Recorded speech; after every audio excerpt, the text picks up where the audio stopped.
Bonjour et bienvenue sur la chaîne Zone Bourse.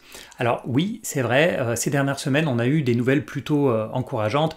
Il y a un vaccin qui a été développé, plusieurs vaccins qui sont développés, la production a commencé, il y a même certains pays comme la Chine qui ont commencé la vaccination, mais malgré tout, l'année 2021 va sûrement nous réserver pas mal de surprises et on a encore beaucoup d'incertitudes. Parce que c'est vrai qu'on est quand même dans une époque un petit peu spéciale.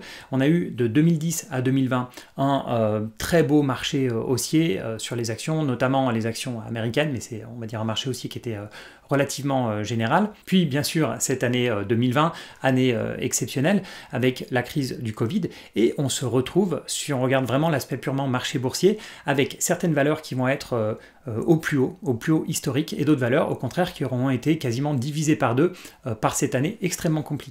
Et c'est très difficile aujourd'hui de savoir comment se positionner sur ces deux types de valeurs. Et pour moi, pour bien préparer l'année 2021, il est essentiel d'être vraiment très bien diversifié.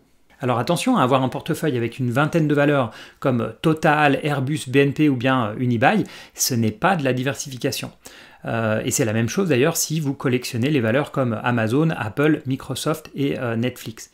Parce que bien sûr la théorie financière va vous dire qu'il faut avoir au moins 15 actions, plutôt 20 on va dire, une vingtaine d'actions en portefeuille et que vous allez être diversifié, mais ce n'est pas suffisant, il faut, et ça c'est vraiment une condition importante, qu'elles ne soient pas trop corrélées entre elles et même idéalement qu'elles ne soient pas corrélées entre elles. Alors une bonne diversification, en tout cas en théorie, elle est d'abord sectorielle.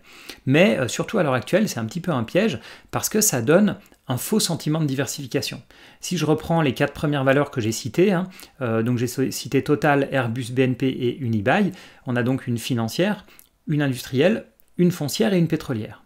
Alors oui, c'est sûr, c'est diversifié en termes de secteur, mais on voit qu'elles se retrouvent toutes décotées en même temps. La plupart sont cycliques et il se trouve qu'en ce moment, les valeurs cycliques sont décotées. Alors c'est pas une généralité, mais il se trouve qu'en ce moment, comme on est typiquement en fin de cycle, ou a priori en fin de cycle, c'est vrai que c'est ce qui apparaît. Et c'est la même chose si vous êtes investi en valeurs de croissance.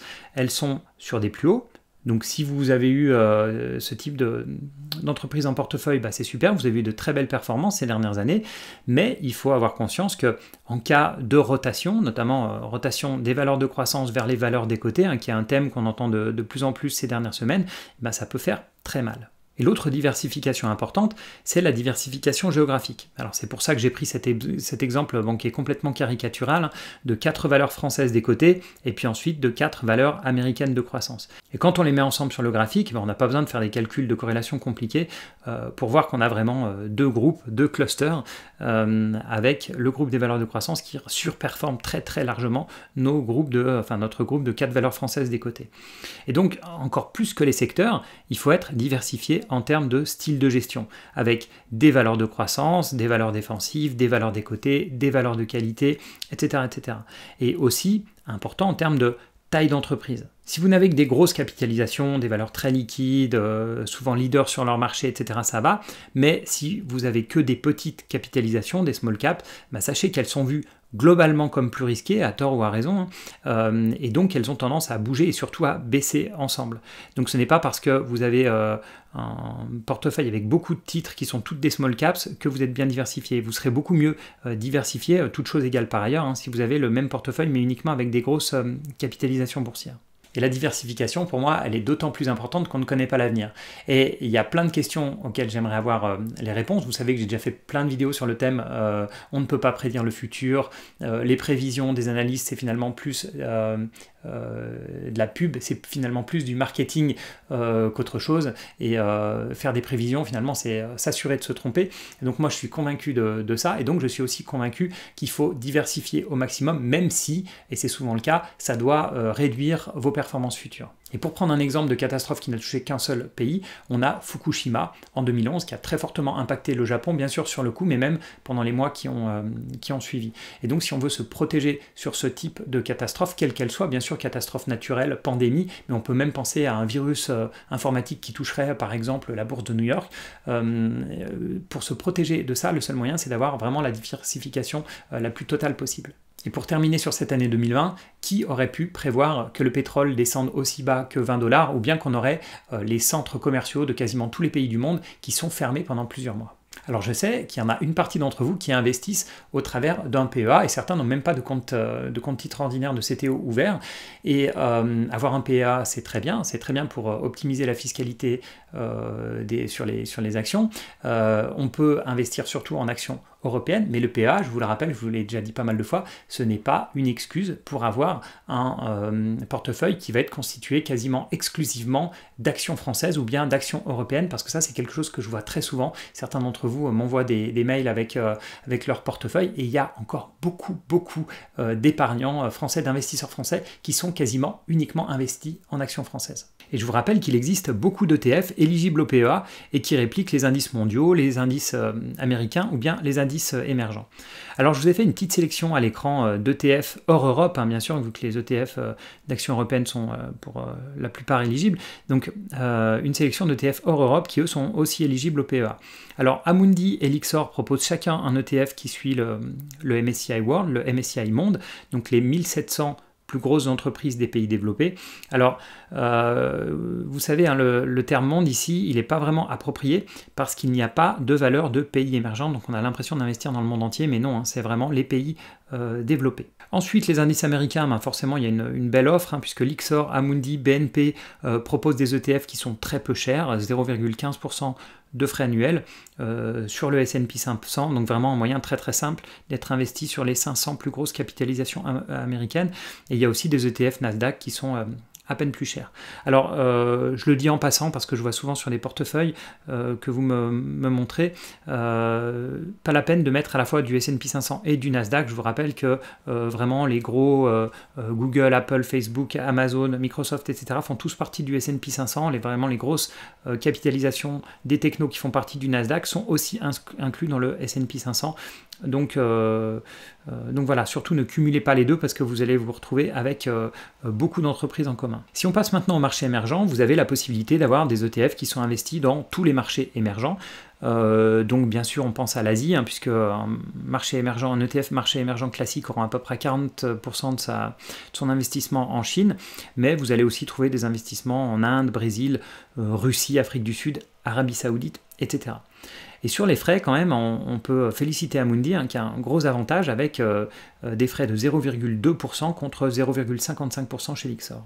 Après, si votre pari sur les marchés émergents, il concerne plus précisément l'Asie, vous avez un ETF chez Amundi qui est l'ETF Emerging Market Asie, qui n'a donc que les pays asiatiques. Et si vraiment vous voulez cibler la Chine, vous avez chez Lyxor un ETF qui est 100% Chine.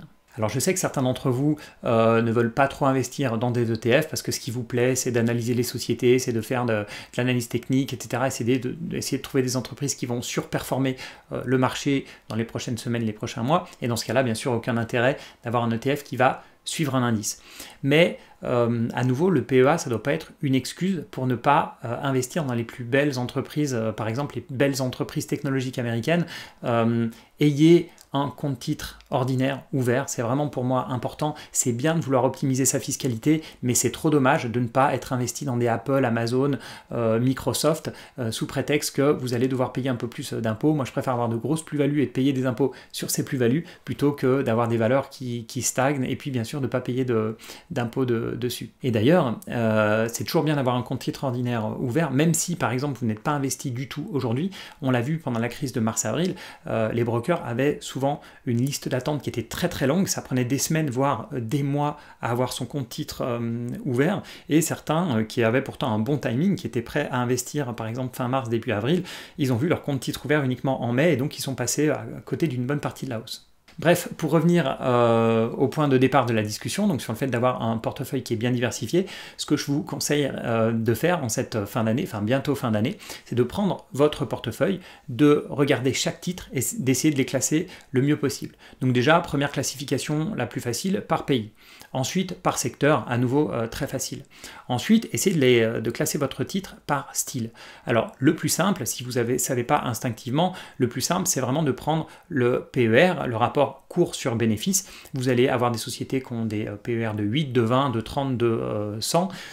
Vous allez vite voir si votre portefeuille est surtout constitué de PER, par exemple, de moins de 10. Donc, vous allez avoir quasiment que des actions value, des actions décotées. Et à l'inverse, si vous n'avez que des PER de plus de 25, 30, 40, vous êtes surtout investi dans des valeurs de croissance. Et d'ailleurs, peut-être que vous allez vous apercevoir que vous avez un biais que vous n'avez pas forcément choisi, c'est juste instinctivement, vous êtes plutôt tourné vers l'un des deux styles de valeur. Ensuite, faites le même exercice du point de vue de la taille de l'entreprise, mais je pense que, à nouveau, instinctivement, vous voyez bien si vous êtes plutôt investi dans les grosses capitalisations ou bien sur les small caps. Et une fois que vous avez fait ce petit travail, ça va vous rappeler, parce que vous le savez, mais ça va vous rappeler que vous avez par exemple 70% de votre portefeuille investi en valeur française, voire même 100%, ou bien que vous n'avez que des valeurs de croissance ou que des small caps, etc. Et quand vous voyez ça, demandez-vous si c'est vraiment l'exposition que vous voulez. Parce que si c'est vraiment le choix que vous faites, il n'y a pas de problème. Vous pouvez tout à fait vouloir n'être investi que dans des small caps ou que dans des valeurs de croissance américaines ou que sur les marchés émergents ou je ne sais pas. Mais ayez conscience que votre portefeuille est beaucoup plus risqué qu'un portefeuille classique bien diversifié, et il faut vraiment que ce soit un choix de votre part et pas juste un biais que votre portefeuille a pris avec le temps mais sans que vous vous rendiez vraiment compte. Voilà, j'espère que cette vidéo vous a apporté quelque chose. Merci encore de regarder les vidéos de la chaîne Zone Bourse et moi je vous dis à bientôt pour d'autres vidéos.